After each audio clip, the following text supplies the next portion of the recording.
जिंदगी की असली उड़ान अभी बाकी है। जिंदगी के कई इम्तहान अभी बाकी है। अभी तो नापी है मुट्ठी भर जमी हमने, अभी तो सारा आसमान बाकी है। मैं धन्यवाद दूंगा।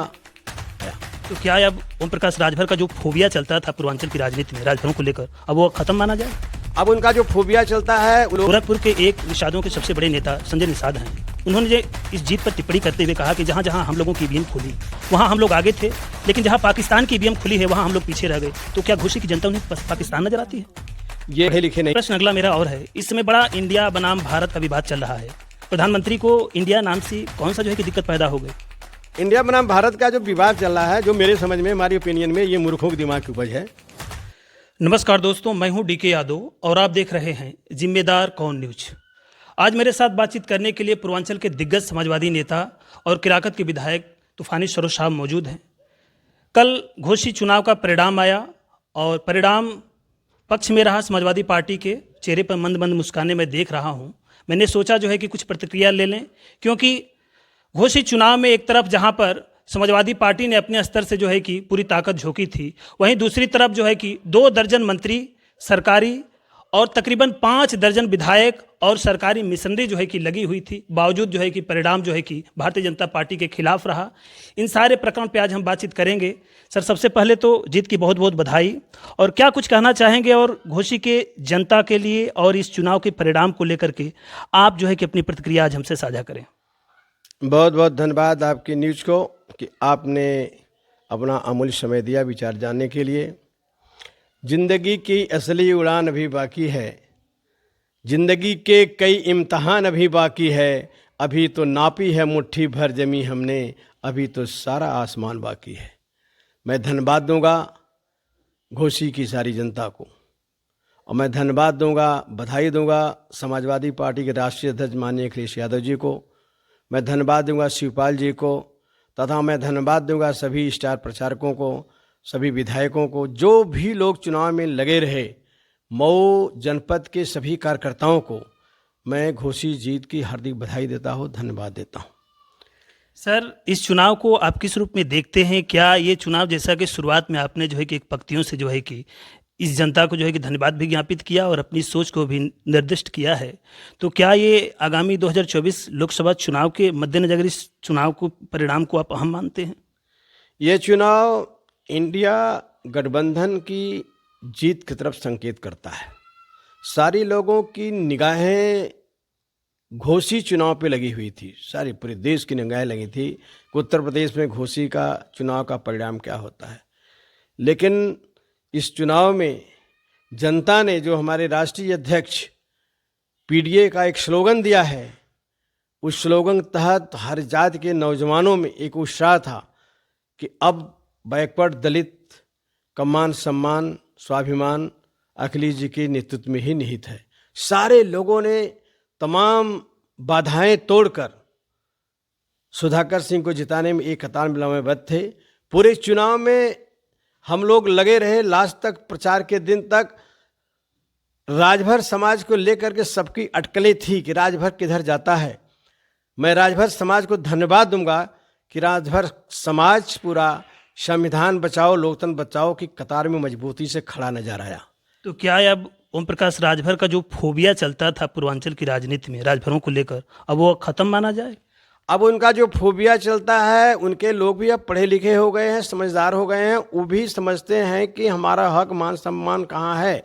ये 2017 में भारतीय जनता पार्टी के थे, 1.5 महीने के बाद जो है भाजपा छोड़ करके अलग हो गए, और अभी समाजवादी पार्टी गठबंधन में थे।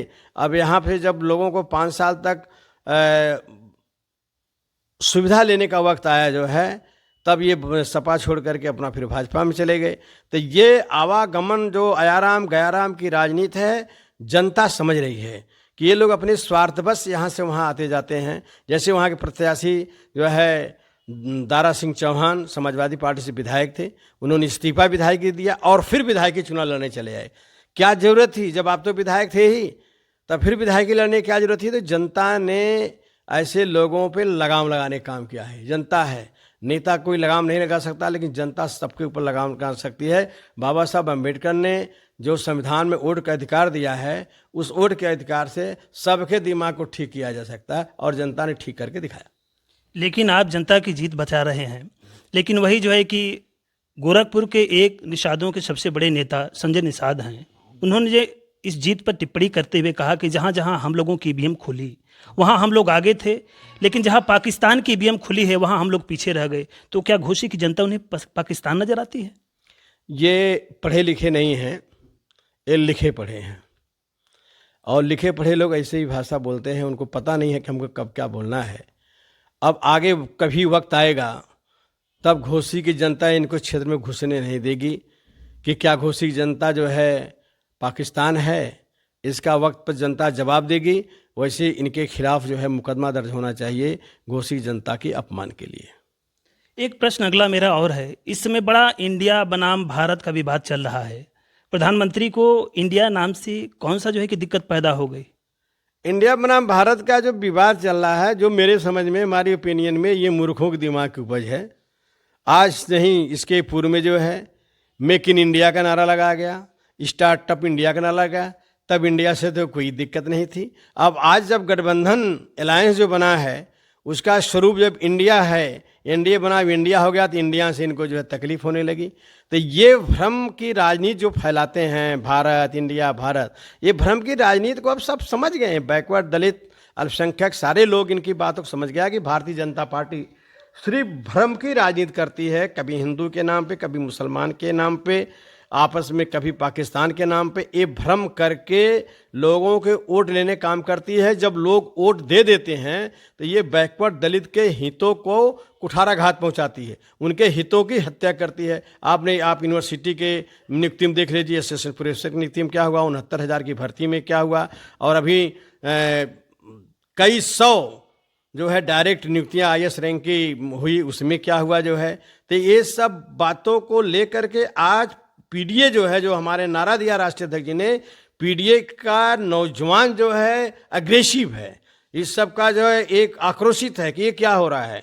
अपने हक अधिकार के लिए आज वो एकदम अलर्ट हो गया है। अब उस हक अधिकार की लड़ाई ये न लड़ सके, उसके लिए ये डाइवर्ट करना चाहते हैं। मंदिर, अभी वो मंदिर बनाएंगे, वहाँ राम जी का मूर्ति में बैठा हो, भाई तो मंदिर का फैसला तो मुलायम सिंह जी ने कहा था कि जब या तो कोर्ट से होगा या आपसी भाईचारा से होगा, तो कोर्ट से फैसला हुआ, मंदिर बन रहा है, बैठाओ, हम भी आपका स्वागत करते हैं, हम कहाँ विरोध करते हैं। लेकिन वो भ्रमित करते हैं। जैसे चावल गेहूं का, जैसे हमारे पूर्वजों को 5 किलो चावल 5 किलो दिन पर खटाया जाता था, तो आज भी ये 5 किलो चावल 5 किलो गेहूं दे के कहते हैं योगी वाला है, मोदी वाला है। योगी मोदी वाला नहीं, जनता आप समझ चुकी, ये सरकार का है और आज से नहीं पूर्व से दिया जा रहा है। और ये मैं भरोसा पूरा दिलाता हूं, दावे के साथ करता हूं, जब ये भारतीय जनता पार्टी सरकार हट जाएगी तो ये 5 किलो की जगह पे 10 किलो मिलने लगेगा, पेंशन भी दूनी हो जाएगी जो है, जैसा कर्नाटका में सब लोगों को मिल रहा है।